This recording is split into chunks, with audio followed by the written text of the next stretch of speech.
अस्सलाम वालेकुम, कैसे हैं आप सब लोग। Welcome to my YouTube channel. आज की हमारी जो है लेक्चर नंबर 17 है। लेक्चर नंबर 16 मैं क्लियर करवा चुकी हूँ। आगे के जो लेक्चर होंगे वो आपके कॉन्स्टिट्यूशनल के बारे में होंगे। वो मैं आपको इकट्ठे ही सारे लेक्चर्स करवा दूँगी, 3 लेक्चर्स, ठीक है, 17 to 20 और उसके नोट्स भी, ठीक है। और लेक्चर नंबर 17 है कॉन्स्टिट्यूशनल इश्यूज, थोड़ा सा मेजर लेक्चर है इसलिए मैंने इसको अकेले रखा है, ठीक है। कॉन्स्टिट्यूशन हमारे पास इश्यूज क्या होते हैं, आइनी मसाइल। कॉन्स्टिट्यूशन होते हैं हमारे पास आइन में क्या क्या मसाइल थे, मेजर इश्यूज कौन से थे, वो हमने आज के लेक्चर में डिस्कस करना है, ठीक है। कॉन्स्टिट्यूशनल जो होता है वो एक बेसिक प्रिंसिपल एंड फ्रेमवर्क होता है हमारे पास governance and exercise of political power and legal authority का। कानूनी इख्तियारात के इस्तेमाल के लिए एक बुनियादी असूल और फ्रेमवर्क होता है हमारे पास से जो कॉन्स्टिट्यूशन है, ठीक है। आगे मेरे पास ये 1946 के इंतखाबात में जो मुंतखब हुए थे मेंबर, उनके लिए फर्स्ट जो था कॉन्स्टिट्यूशनल था, कॉन्स्टिट्यूशनल था।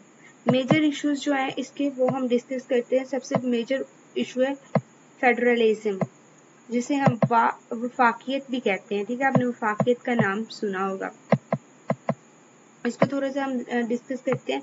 इसमें क्या बता रहे हैं, वो वफाक पर इत्फाक राय हो लेकिन फिर भी बहुत सारे मामला तय करने थे। कहता है एक भी हमारे पास बिना इत्फाक राय थे, लेकिन फिर और भी बहुत ज्यादा इशू जो थे वो क्रिएट हो रहे थे। सबसे अहम बात ये थी कि पाकिस्तान जो है ना इलाकाई हिस्सों पर मुश्तमिल था, ठीक है। इसके कई ज्यादा इलाके थे, जैसे कि ईस्ट पाकिस्तान था जिसमें मोर पॉपुलेशन थी, लेस टर्शरी थी, ठीक है। फिर आगे वेस्ट पाकिस्तान था जिसमें 4 यूनिट्स थे। Federalism is meant to accommodate such kind of diversity, maintaining the unity of the state or country. इसमें बताया क्या गया हुआ है, कहता है अगर इत्तेफाक हो भी जाता लेकिन फिर भी और ज्यादा इश्यूज थे। वो इशू कौन से थे कि पाकिस्तान में कोई ना एक जगह पे नहीं था, इसके कई इलाके थे, ठीक है।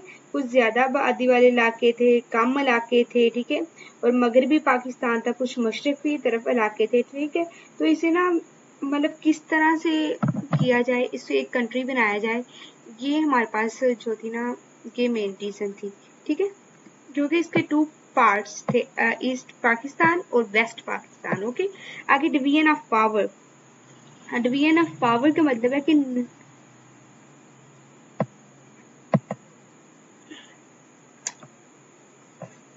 it was the most difficult question that how the power would be divided between center and the province।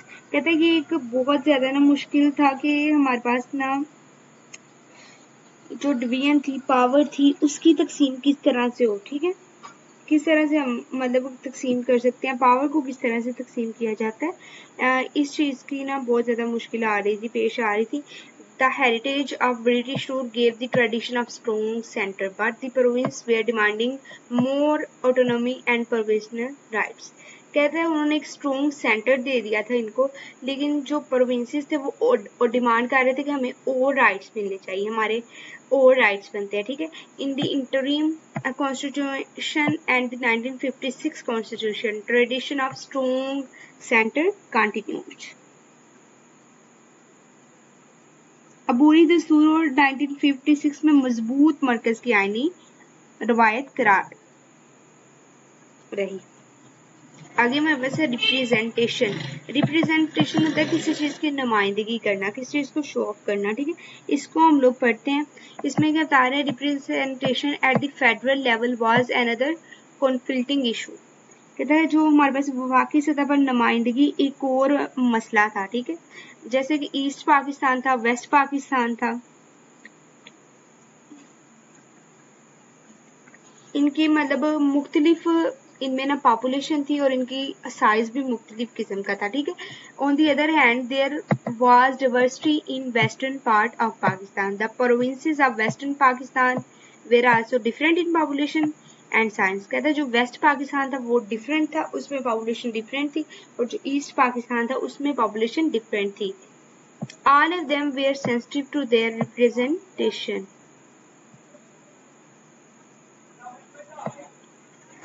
आगे मैं वैसे यहाँ पे इससे हमने स्टार्ट करना है और कोई नहीं important to have a standard formula for the representation of units and population. कहता है हमें चाहिए था कि एक स्टैंडर्ड हमारे पास फार्मूला हो जिसकी बुनियाद पे हम पॉपुलेशन को और हमारे पास जो उसके यूनिट्स हैं उनको डिवाइड कर सकें। ठीक है, formed a basic municipal committee. कहते हैं बीपीसी ने मार्च 12 1949 को एक बेसिक प्रिंसिपल कमेटी बनाई थी। ठीक है, इसका जो काम था इस कमेटी का was to frame a set of basic principle for the future of constitutional of Pakistan. इसका जो बुनियादी हमारे पास इसको तश्कील देने का जो था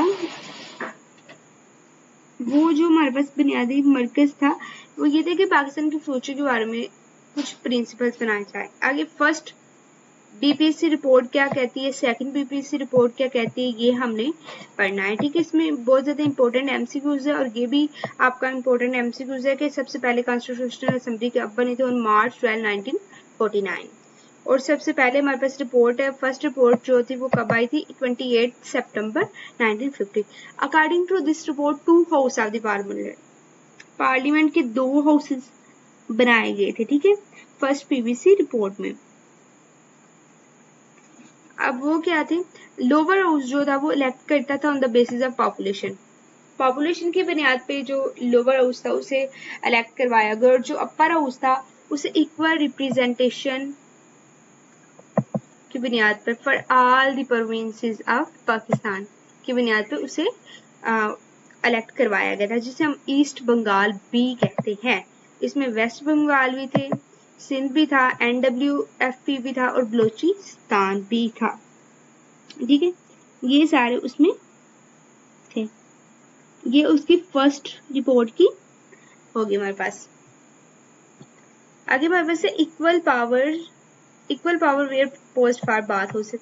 इस इन हाउसेस अब इन हाउसेस पार्लियामेंट हाउसेस को क्यों मतलब तश्कील दिया गया कि इक्वल पावर्स मिले सबको। ठीक है, दोनों तरफ इक्वल, ईस्ट में भी पाकिस्तान में और वेस्ट पाकिस्तान में भी इक्वल पावर्स डिवाइड होंगे। ठीक है, no mention of national language was made.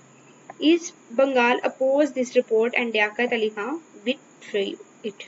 कहते ईस्ट बंगाल जो थे हमारे पास ईस्ट बंगाल था उसने ये रिपोर्ट को मुखालफत की थी। ठीक है,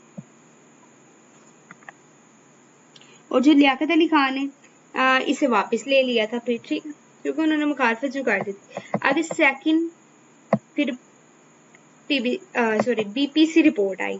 ये मुझे ना हमेशा ही लग जाता है, मैं इसे पीवीसी पढ़ देती हूँ तो आप लोगों ने इस तरह बिल्कुल नहीं करना। अगर वैसे सेकंड जो रिपोर्ट आई थी वो 22 दिसंबर 1952 को आई थी। ये आपने डेट्स मोस्ट इंपोर्टेंट है, ये आप लोगों ने अच्छे तरीके से याद करना है। इसके भी जो थे टू हाउस बने थे पार्लियामेंट के जो इक्वल स्टेटस एंड पावर रखते थे। It proposed equal representation of east and west wing. इनका भी वही पर्पज था कि इक्वल रिप्रेजेंटेशन की जाए। ठीक है, the report also faced reaction in both the wings of Pakistan. The principle of parity was not appreciated in both East Pakistan and Punjab। कहते हैं दोनों हिस्से में भी रद्द अमल का सामना करना पड़ा, मशरकी पाकिस्तान और पंजाब दोनों में। ठीक है, इस रिपोर्ट को भी इतनी मतलब खास अहमियत नहीं दी उन्होंने। आगे फिर मोहम्मद अली बोगरा फार्मूला आया। ठीक है, वो हम जरा पढ़ते हैं। Mohammad Ali Bogra formula. Muhammad Ali Bogra formula immediately after assuming the office of the Prime Minister presented a formula to resolve the deadlock in constitutional making। कहता है रिजॉल्व करने के लिए इशू प्राइम मिनिस्टर ने मोहम्मद अली बोगरा फार्मूला रखा। इस फार्मूले में क्या था कि Pakistan would have a bicameral legislature.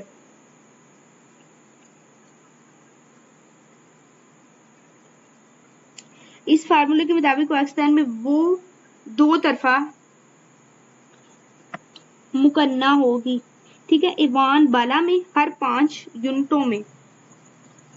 ये देखें उन्होंने कहा था कि पाकिस्तान में ना 2 किस्म की मुकन्ना होगी। ठीक है, अब इस फार्मूले का क्या था बेसिकली कि इन अपर हाउस में क्या हुआ था इक्वल रिप्रेजेंटेशन होगी 5 यूनिट की और लोअर हाउस में क्या पॉपुलेशन की रिप्रेजेंट किया जाएगा। ठीक है, इन दिस वे आप लोगों ने याद रखने के अपर हाउस किसे रिप्रेजेंट करता है, लोअर हाउस किसे रिप्रेजेंट करता है। ठीक है, In this way, more representation was given to East Pakistan. Bath wing would have equal strength in joint session of the two hosts.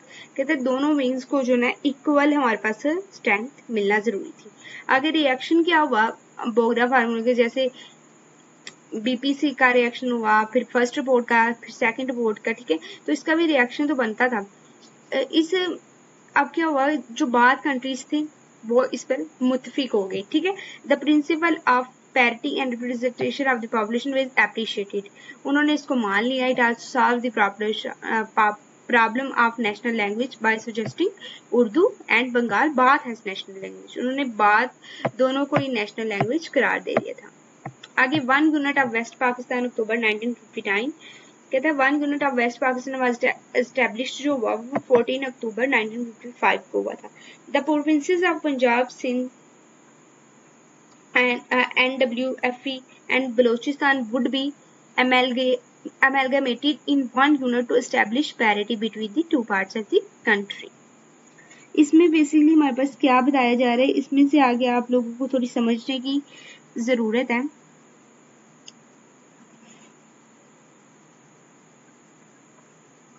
कहते हैं 1 यूनिट जो था पाकिस्तान अक्टूबर 1955 मगरबी पाकिस्तान के 1 यूनिट पर कायम किया गया था.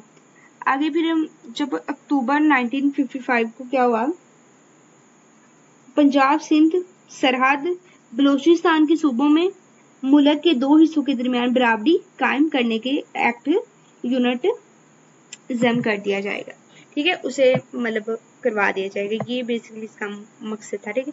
अगर सेपरेट और जॉइंट इलेक्टोरेट का हम अलहदा या फिर उन्होंने कहा था मुश्तरका हमारे पास इंतखाबात होने चाहिए, ये आगे एक मसला था.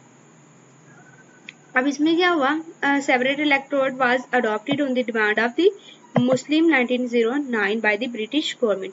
ब्रिटिश गवर्नमेंट ने क्या किया मुसलमानों की डिमांड में 1909 में सेपरेट इलेक्टोरेट को अडॉप्ट किया, ठीक है.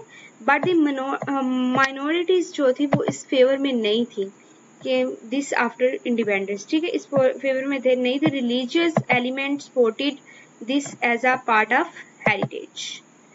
लेकिन मुसलमानों की क्योंकि मेजोरिटी इस चीज को चाहती थी इसलिए फिर 1909 में ब्रिटिश ने करवा दी, मतलब एक सेपरेट इलेक्टोरेट अडॉप्ट किया था. आगे east decided for joint electorate, west separate electorate था, ठीक है. और 1956 में joint electorate was adopted for all Pakistan by the national assembly. Joint electorate करवाया गया, उसको मंजूर शुदा करवा दिया गया, ठीक है. आगे नेशनल लैंग्वेज का जो इशू था अब वो किस तरह से हल किया हमने तो नहीं किया जिनके प्री इंडिपेंडेंस मुस्लिम थे जो elite all over India adopted Urdu.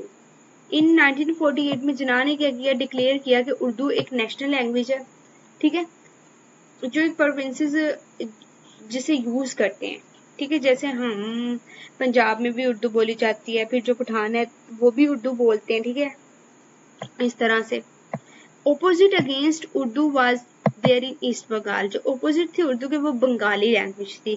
This become more pronounce after the death of Jinnah as controversies erupted on constitutional making. Language movement started in East Pakistan February 1952. ये एक इम्पोर्टेंट MCQs है, ठीक है. इसको मैं आप लोगों को थोड़ा सा समझाती हूँ कौमी ज़बान का क्या मसला था. कहता है मशरकी बंगाल में उर्दू के खिलाफ मुखालफत थी, ठीक है. जिन्ना की मौत के बाद क्या हुआ और ज्यादा वाजिया हो गई ये जो थी ना आइन साज असेंबली तनाजात करे हुए थे, ठीक है, कि हमने उर्दू को मतलब खत्म कर दिया जाए. उनकी तो ये थी. आगे फरवरी 1952 में क्या हुआ मशरकी पाकिस्तान में ज़बान की तहरीक का आगाज हुआ. एक तहरीक चली कि हमने मतलब उर्दू हमारी लैंग्वेज है और हम यही बोलेंगे, ठीक है. वफाकी हुकूमत बंगाल ज़बान मुखालिफ रवैया के बारे में शिकायत थी. वफाकी हुकूमत को ना बंगाली ज़बान के मुखालिफ उनसे शिकायत होने लगी, ठीक है. तो ये हमारे पास एक मेजर इशू थे नेशनल लैंग्वेज के, ठीक है. आगे हमारे पास क्या हुआ आगे दोनों ज़बानों का फार्मूला अपनाया गया था. ठीक है। इसमें दोनों ज़बानों को आपने ऊपर भी पढ़ा कि दोनों ज़बानों को मतलब अपना लिया गया था। 1973 से इलाकाई ज़बानों की तरक्की के लिए उर्दू को कौमी ज़बान के 1944 के तौर पर भी अपनाया गया था। अब 1944 में उर्दू को जो ना मतलब हमारे पास 1973 को एक नेशनल लैंग्वेज के तौर पर अपना लिया गया था। ठीक है, यानी ईस्ट को बंगाल को भी अपनाया गया था, यानी जो बंगाली बोलना चाहते वो बंगाली बोले, जो उर्दू बोलना चाहते उर्दू बोले। आगे पार्लिमानी या सदारती, यानी पार्लियामेंट्री या फिर प्रेसिडेंटल ये हमारे पास आगे इशू आ गया। There was a consensus for parliamentary system but there was a limited demand for presidential system. कहते प्रेसिडेंटल जो सिस्टम की उसकी डिमांड बहुत कम थी, लेकिन पार्लियामेंट की जो सिस्टम थी उसकी डिमांड ज्यादा थी। ठीक है, फिर क्या हुआ, supporters of presidential system became dominant after the 1958 military take over. The 1962 constitutional was a presidential. फिर क्या हुआ 1962 में प्रेसिडेंटल। अब ये क्यों हुई थी, हमने ऊपर पढ़ा कि पार्लियामेंट्री निज़ाम के लिए इत्फाक राय हो, लेकिन सदारती निज़ाम की महदूद मुतालबा था। ठीक है, लेकिन 1958 के फौजी इक़्तिदार में आने के बाद सदारती निज़ाम के हामी गालिब हो गए। 1962 का आइन सदारती आइन था। क्या हुआ था इसमें आपको समझ आ गई होगी कि पहले तो मतलब पार्लियामेंट्री था, लेकिन जब फौजी इक़्तिदार हुआ तो फिर उसके बाद क्या हुआ, प्रेसिडेंटल सिस्टम को डोमिनेंट मतलब उसकी ज्यादा डिमांड होगी, तो इसलिए 1962 का आइन जो था वो प्रेसिडेंटल कॉन्स्टिट्यूशनल था। ये एक बहुत बहुत बहुत इंपॉर्टेंट एमसीक्यू है। आज का लेक्चर थोड़ा सा लंबा हो गया, लेकिन आप लोगों को समझाना है कि पॉइंट जरूरी था, क्योंकि इसमें एमसीक्यूज क्वेश्चंस बहुत ज्यादा इंपॉर्टेंट है। The Islamic or secular state, ठीक है, इसका क्या मतलब है। अब इस्लामी या सेक्युलर स्टेट का तरीके पाकिस्तान के आगाज ही से ना क्या होता था, एक माहदा हुआ था कि रियासत को इस्लाम के साथ मतलब करीबी ताल्लुकात होंगे, रियासत को इस्लाम की बुनियाद पर बनाया जाएगा। हमारा फलसफा ये था कि हमें इस्लाम के लिए एक अलग मुल्क चाहिए जहाँ पर हम इस्लाम के मुताबिक जिंदगी गुजार सकें। ठीक है, ये नहीं है कि हम अपने मुताबिक सिर्फ जिंदगी गुजार सकें, बल्कि इस्लाम के मुताबिक जिंदगी गुजार सकें। Muslim define their national identity with reference to Islam, यही जो मैं आपके साथ डिस्कस कर रही हूँ। Some opposition came from the Congress member of the Constitutional Assembly and a few secularists, ठीक है, स्कॉलरिस्ट हम इसको पढ़ते हैं, कुछ लोग स्कॉलरिस्ट, लेकिन स्कॉलरिस्ट जो था वो थोड़ा सा सही लफ्ज़ है। ठीक है, स्कॉलरिस्ट है। There was a broad agreement that the state will identify itself with Islam. अब इसमें बस कहता है कि इस्लाम और इसके वर्षा के वाले से अपनी कौमी शनाख्त की तारीफ की। आइन साज असम्बली की कांग्रेस मेंबरान थे जो, और कुछ दूसरे स्कॉलरिस्ट से दो की तरफ से कुछ मुखालफिन सामने आए। उसमें जाहिर सी बात है जब भी कोई एग्रीमेंट होता था मुखालफिन तो सामने आते ही थे। दस्तूर साज असम्बली ने रियासत और इस्लाम के मबैन कता ताल्लुकात की वजाहत करने में वक्त लिया। ठीक है, उन्होंने एक वक्त लिया था कि हमें थोड़ा सा वक्त चाहिए। आगे हमारे पास ऑब्जेक्टिव रेजोल्यूशन है, मुकासद का हल क्या उन्होंने निकाला था। As discuss in lecture 16 objective resolution, कह रहा है हम पिछले लेक्चर 16 में भी ऑब्जेक्टिव रेजोल्यूशन पढ़ चुके हैं, वो भी एक इम्पोर्टेंट टॉपिक था, वो आप लोगों ने अगर नहीं किया तो आप लोग पीछे जाके कर सकते हैं। The issue to rest,